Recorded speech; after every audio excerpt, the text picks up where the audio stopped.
to build an RV out of a vehicle, and you have no idea how to do that, and you need someone to tell you how it's done.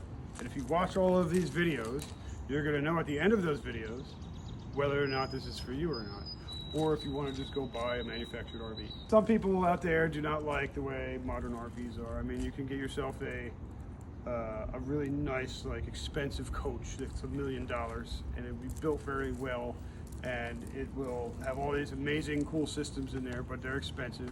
Most people can't afford those kind of things. You could also get yourself a, cheaper used manufactured RV, that's got plywood walls and not a very good structure built in it, and mediocre appliances inside. So you can have that. People like school bus chassis and frames over basic RVs because, well, they're solid. They're made to take an impact and save children. They're a solid platform to build an RV on. People have their heart set on doing it out of a certain platform. Like this woman wanted it out of a shuttle bus. Some people want it out of a bus, ambulance, military trucks, all kinds of stuff. I guess it's just a unique way to have an RV. One thing that's nice is that the interior is yours. It was never somebody else's. You started from the beginning, and it got built all the way up to your specs and how you wanted it. You can have this thing arranged almost any way you want it to be. To start from scratch, the sky's the limit. Just depends on how much time you have and how much money you have to spend. This person wanted this shuttle bus built into a RV that she can live in. And she wanted every bell and whistle that I could offer her, and we gave it to her. This woman here is using this vehicle to live in. She wants to be a traveling nurse, and she wants to drive this around the country and live in it. So she needed everything. She needed solar, she needed generators, she needed an air conditioner, she needed a heat, she needed 2 sources of heat. She needed basically everything to feel comfortable, depending on where she was able to park the thing. I'd like to use this one as an example because I could show you every single system in here and why you would need it and why you wouldn't need it depending on what you're using it for. The biggest and most important thing about your vehicle build is the electrical system. The electrical system can be built in a bunch of different ways. It really depends on what you're using the vehicle for. If you're using the vehicle to just tailgate a football game or to just go camping on the weekends at a campground, your electrical system doesn't have to be as elaborate. It could have a lot more minimal things. If you plan on using this thing to live in, drive across country, be a nomad somewhere, be in the desert for 2 weeks and not see a single person, then your electrical system will probably have to be a lot more elaborate. It really all depends on your needs and wants. So this vehicle here basically is set up to have everything. This thing has multiple power options. This is her power system. Now what this consists of 3 200 amp hour batteries, a 3000 watt Renogy inverter charger, a 60 watt Renogy solar controller, 40 amp DC to DC charger, and that's basically the sheer gist of the equipment in here. The biggest thing to have here is the Renogy inverter charger. Now what this does is this transfers this energy into household energy. This is basically an all-in-one system if you plan on being places without power. These generally go for about $1,000. These batteries generally go for $400 to $500 a piece. This whole system here costs about $6,000 just for the equipment. This 40 amp DC to DC charger, what this does is this actually connects to your starting batteries in the vehicle, and when you start the vehicle, it charges these batteries. So these batteries have the option of being charged simply by your vehicle running. They also can be charged from the solar on the roof. This thing has 800 watts of solar on the roof, and anytime it's getting a significant amount of sun, it charges these batteries right up through their 60 amp solar controller. This thing has all kinds of multiple options too. It also has Bluetooth options, so you can see how much solar you're getting in from the sun at that moment in time simply by your phone. This as well You can see what this is doing via Bluetooth. You can also see what this is doing via Bluetooth. The DC to DC charger. I know for some this might sound complicated, but for you to be completely self-sufficient, basically what you need to do is you need to figure out how to keep these batteries charged. And when you have multiple ways to charge these batteries, you can be as self-sufficient as you need to be. You can charge these from solar, you can charge these from running the vehicle, you could charge these from running the built-in generator we have in the back here. You can also charge these from plugging this vehicle into shore power. So you can charge it 4 different ways. So if you are at any time have other power sources available to you, you can keep these batteries charged at all times. Let's say you have a full charge here and nothing else bringing a charge in. So you're at a full charge and now it's nighttime and you have no sun and you have no way to plug it in and you're out of gas in the generator and you're running the air conditioning here all night, watching TV, charging your phone, using all of the appliances in here. You can probably run this thing off of about 10 hours without any extra charge. But by 10 hours, you know, you'll be having the sun back out again. You could always run the generator, charge your batteries back up. You don't always have to run everything off the batteries. You can run many things off the generator alone or shore power when you're plugged in. So you're not always using the batteries, but you have the option to when you don't have power available to you. The system can run off of these when it calls for it, but it can run off of other power sources when it doesn't. The great thing about this is like when I plug in my shore power, the power goes through this and then everything goes through this panel. And this panel is what's hooked up to all the power in here. Basically this system here chooses automatically where the power is coming from. As soon as I start the generator, this system knows that the generator started and pulls power from the generator. Oh, so I don't have to actually like monitor or manage this. You don't have to do anything.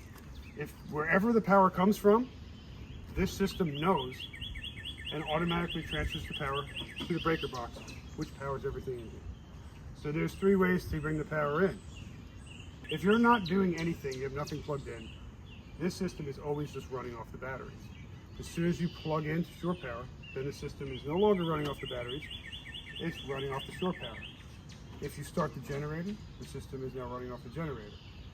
If you have both those power sources off, it will pull energy from these, which is actually getting charged by the solar. Also, another thing to point out is that a lot of the systems only run off these batteries. So, for example, everything in this fuse panel here only runs off the 12-volt batteries I've designed it for.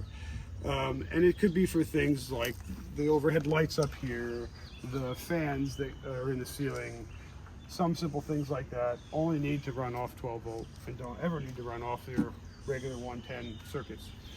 So those will always work as long as these batteries are charged. With the Renogy inverter, although there's a big manual on it, I will encourage anybody who gets one of these in their vehicle to read that manual. The manual states that what certain codes mean, and here's the great thing, since it is Bluetooth, if there ever is any kind of warning or alarm that goes off in this, you will get a notification on your phone and it'll tell you what the problem is. Whether it be your batteries are low, this thing will start beeping when your batteries get down to 10.5 volts or lower. That means your batteries are almost dead, so that means you gotta charge your batteries up. It's a pretty user-friendly device as long as you read the manual for it. This is the layout that she chose. She actually got her layout from a YouTube video of somebody else's build. Another couple built their shuttle bus, kind of very similar to this. Used the same colors, used a lot of the same textures, and she saw the video and loved it so much, and she just wanted to duplicate that. So she came to me, showed me the video, and she couldn't get everything the same way she wanted it. She had to have the bathroom put on this side instead of this side because there were obstacles underneath the vehicle that we could not get around. So she had to compromise it being not exactly the same thing, but we built it, in my opinion, way better than the one in the video. And she couldn't be happier with it. So what I'm basically saying is, you know, the sky's the limit on how you want to lay your vehicle out and what you want it to have. It all just depends on how much time you have to have the vehicle done and how much money you have to build this vehicle. I also want to talk about water systems and what you need your water system to do and why you would need it a certain way. This system here, we have a 148 gallon supply tank that's mounted underneath the bed, which is a lot of water. She's going to have water for days in here. I actually think it was a little excessive, but she wanted that much and we were able to fit the tank, so we put it in for her. So she has a massive supply tank in here, but she has a lot of things underneath this vehicle that are obstructing what we can put underneath. So she was actually had no room for a black water tank. Now, a black water tank is what you would use if you have a toilet that you want, like a regular household toilet that you would flush, and your waste would go into a black water tank, and then you would remove that by simply going to a waste station and dumping it. She didn't have room for a black water tank, so we actually had to use a composting toilet that I think this basically incinerates it in a way. But this is a completely separate thing. It doesn't actually have any plumbing for it because she just didn't have the room for a black water tank. Now, you yourself could have a black water tank. You could have gray water tanks. You can have a big supply tank. It really depends, like I said before, what you're using it for. If you're just using this for the weekend, you don't have to have a big supply tank. You could have a smaller supply tank, and you could do something like this instead of bother with black water tanks. Some people want everything. Me personally, I want black water tanks, gray water tanks. I want all the shebang because I want this thing to work just like a house. Some people are okay with having it work differently or not be an actual real flushing toilet. A lot of people would rather have that. And quite frankly, it could save you some money. So there's a million different options here. As long as you have your supply tank and, obviously your kitchen sink and a decent sized fuel pump, you can have the water system you need. You can have, this is Fagatti propane water heater. So you could have a propane tank hooked up somewhere underneath the vehicle and it can supply this. This also supplies the stove and it supplies the furnace, which we'll get into later. If you need hot water, this is a great system to have if you want to have instant hot water using something like propane, which does not use a lot of electricity. The other thing that I want to explain is the appliances in the vehicle. And including in those appliances is temperature control. So if you're somebody who is not going to be enjoying being in here in the middle of the summer frying at night, you're definitely going to want an air conditioner. You want some way to air condition the air. Now there's two different ways to air condition the air. One, of course, is the rooftop unit. These are probably the most cost-efficient things that you can get. I think this one here is about $1,500. And then there's the mini split, which is a lot more money. They're probably about $3,000 or a little more than that. But they're a lot more efficient than these are. The mini splits use a lot less power. They're a lot more complex to install and they're a lot more expensive, but they use a lot less power. And for heat, this one actually has a built-in heat pump, so you can get heat off of this. It's not going to save you in the dead of winter. You're not going to be, it's not going to be 20 degrees outside and you're going to be comfortable in here. You might be 30 to 40 degrees warmer, but you're not going to be that comfortable. For something like that, we actually have a propane furnace in here, which is right here. Now, this thing will get this place hot in a matter of minutes, no matter how cold it is in here. And then you could do something like turn this on afterwards, and then turn that back off so you can save your propane, and you can maintain the heat in here. So, and this is something you would do if you're a nomad and you're going to be traveling around and you are going to be staying in places without power usage. For something like this, you would definitely probably want to have a generator built in because these things use a lot of power. Without that, you'd really be draining your battery system pretty bad. You can also run this off of shore power, but that's very essential that you have a generator if you're going to be trying to air condition the inside of this place, and you will not have access to shore power.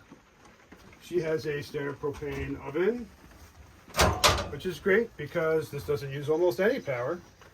It runs off of propane, so you won't be draining your battery system off of this. You won't be draining it off the furnace. We need to run that. The fridge is actually a pretty efficient fridge.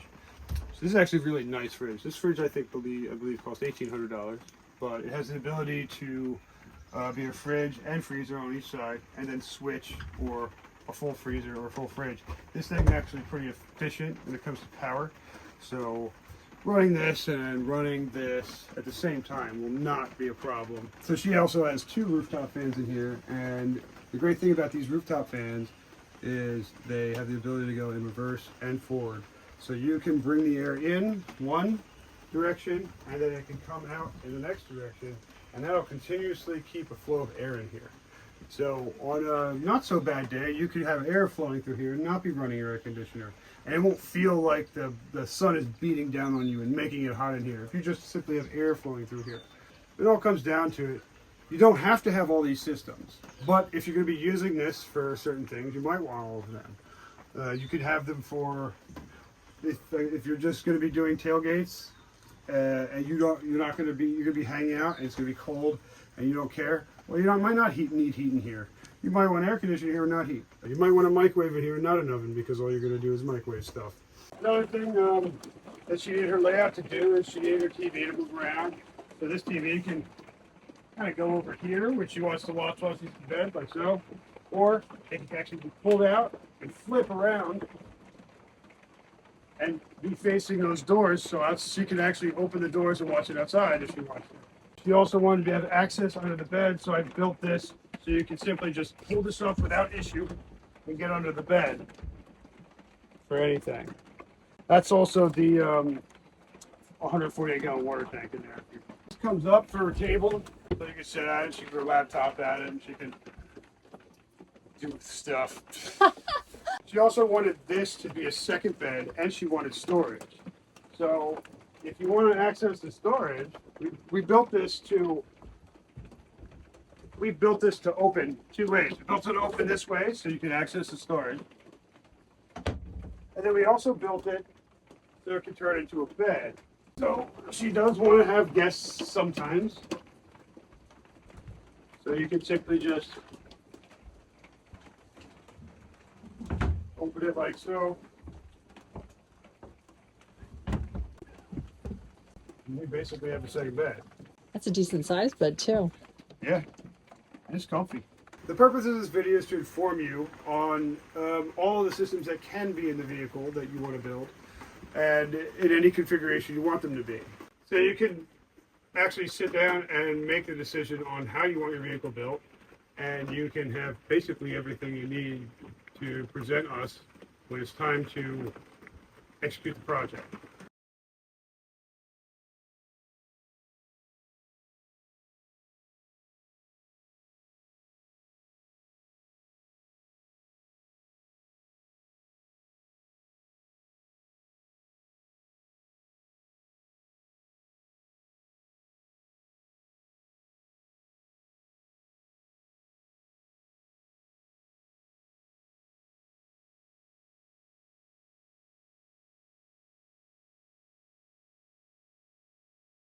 To that box as much as you think I do.